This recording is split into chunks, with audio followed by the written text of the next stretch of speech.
Good morning, everyone, and happy Friday, or good afternoon, or good evening. Just giving you a reminder that there's a live quizzes game today, which is Friday at 11 o'clock a.m.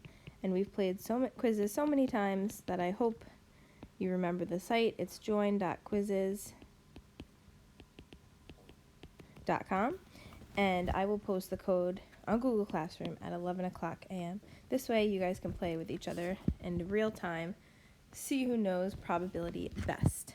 You can take the test beforehand, or you can wait to take the test after. All right, so let's go Thursdays and Fridays warm up. Hank, oh my gosh. Okay, so Thursday the objective was I can review for my test tomorrow.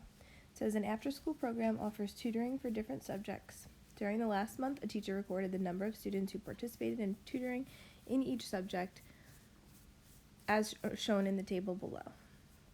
So 40 students for math, 55 for science, 47 for English, 58 for history.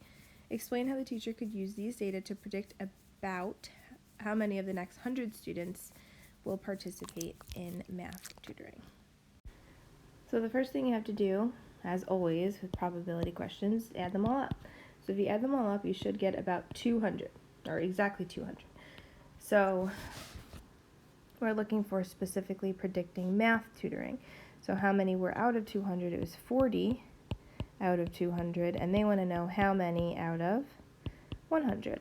And then you go ahead and solve that, cross multiply, you should get 20 students.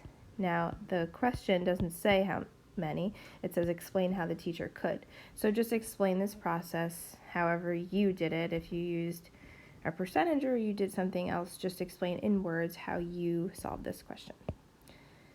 All right, today's warm-up. The objective is I can do my best on my test. A board game has a spinner divided in sections of equal size. Each section is labeled with a number between 1 and 5. Which number is a reasonable estimate of the number of times the spinner will land on the section 5 over the course of 150 spins? So, we only have we have 3 fives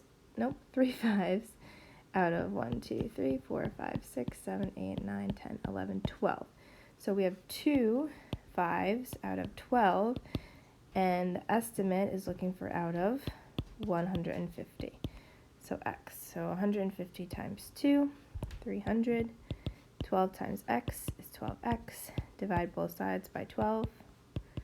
And 300 divided by 12 gives us about 25, which is letter B.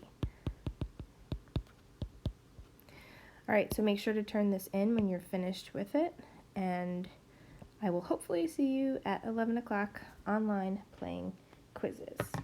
Bye.